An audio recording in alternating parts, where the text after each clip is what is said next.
Parties and girls, it's gonna be lit. Later, man. My sis going to Colombia. Looks like I got the looks and the brains of the family. I'm proud of you. Okay, who are you?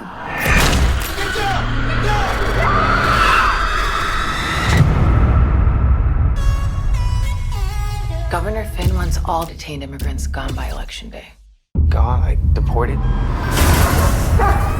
Zero tolerance. The DA is offering to drop charges if he volunteers to help care for senior citizens.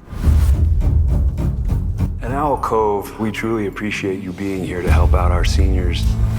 How am I supposed to eat this nasty ass meatloaf? Psst, Micah, I suggest you say something, because your skin. I'm Argentinian, boludo.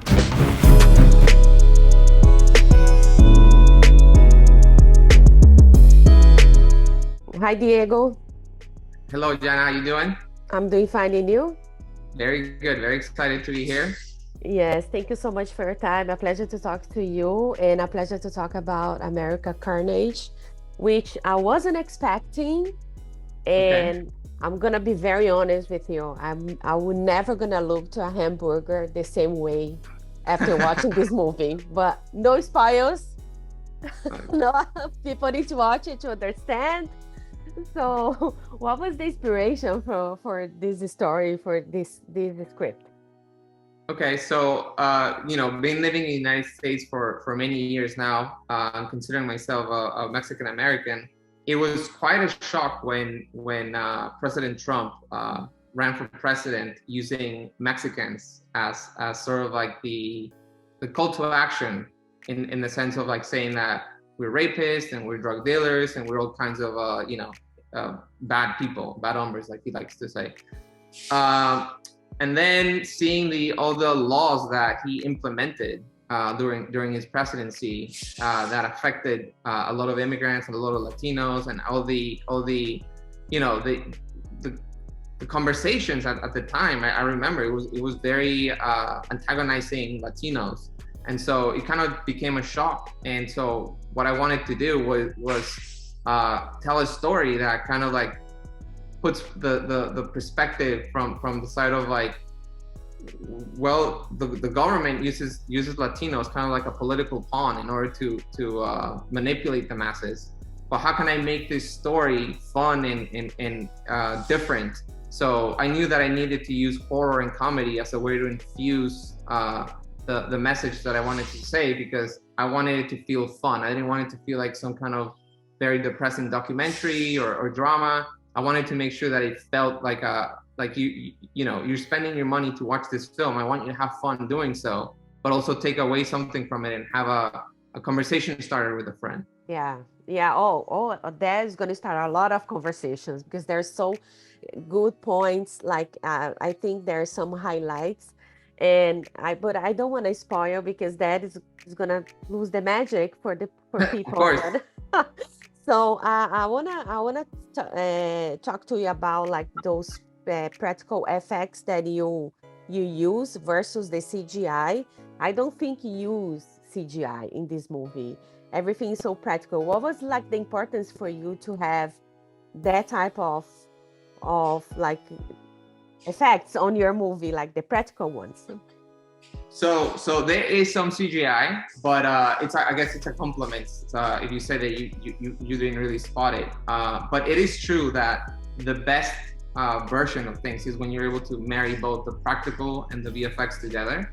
But at the same time, when you're in a independent film, sometimes it's more interesting when you have the practical effect, the makeup, then it helps the actors, right? If you're using only CGI, then the actors themselves, they don't see what's gonna happen later on. So I wanted the actors to also feel that what they were seeing was right in front of them, and the practical effects was the best way to achieve this. Yeah, especially like there was this part on the body, the transformation, that one of two characters happened in the movie. So that was right. That was amazing. I really enjoy like the art. So also I wanna ask you about the cast members. You have a very diverse cast. You have Jen Ortega, you have Eric Dan, both Jorge's, Landenberg and Diaz. Also, this is a very, like, I know that you're Mexican American, but what's the importance for you to have all these different backgrounds on it?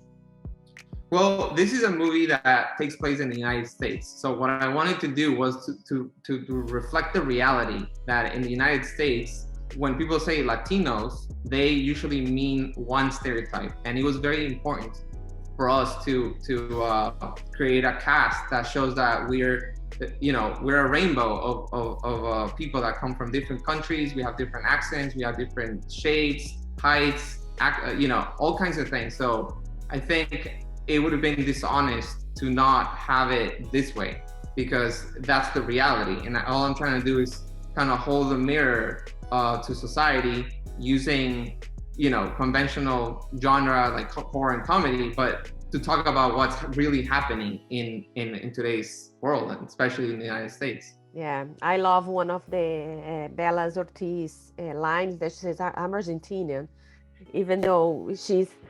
If you look at her, we don't say that she's have a descendant Argentina. I'm from Brazil, so sometimes people look at me, they don't think I'm from Brazil because my skin is not that dark that they think the Brazilians are. You know what I mean? Like it's way different, but I really like it. What was like your biggest challenge to bring this project together?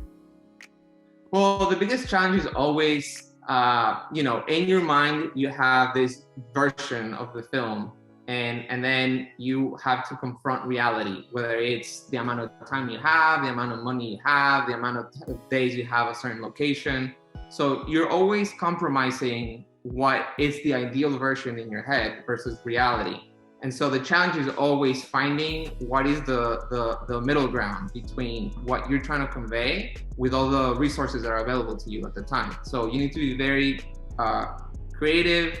You need to also choose what you're gonna be fighting for and what other things you need to be a little bit more, understanding that you're not gonna get your way on everything. So prioritizing what's the most important elements of the story, and then kind of do your best when you're doing it, because when you're filming, it's kind of like a train that's moving. You can't stop it. You have to just do your best with what's happening in front of you. So kind of like just that balancing act itself it's pretty stressful, but it's very fun.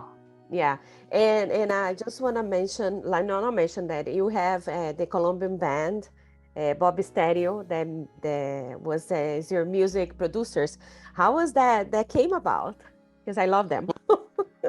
That came about because they responded to the script. They understood what I was trying to do, and I told them it's important that I have music that it's fun.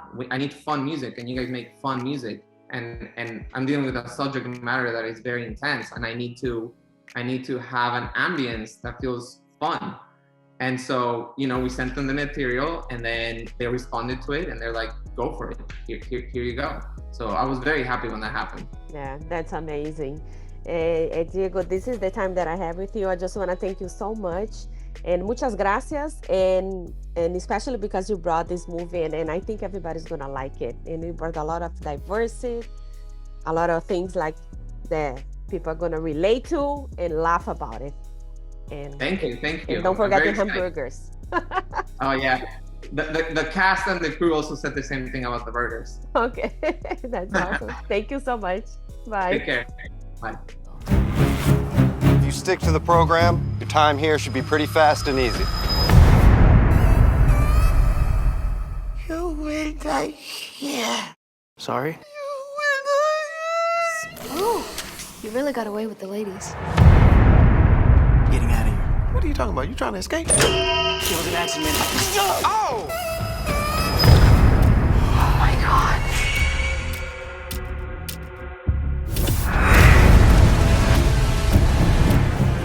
Virgil, set you free. Virgil. It's okay. Virgil. Look what they've done. I promise you stick with the program, you're gonna leave this place more mature. You may even gain a newfound appreciation for life. Phillips, you okay? Mr. Phillips not breathing.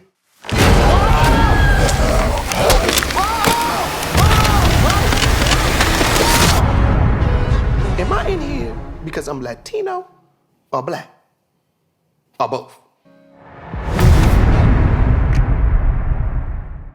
If you like this video, don't forget to comment, to like, and subscribe to our channel right here.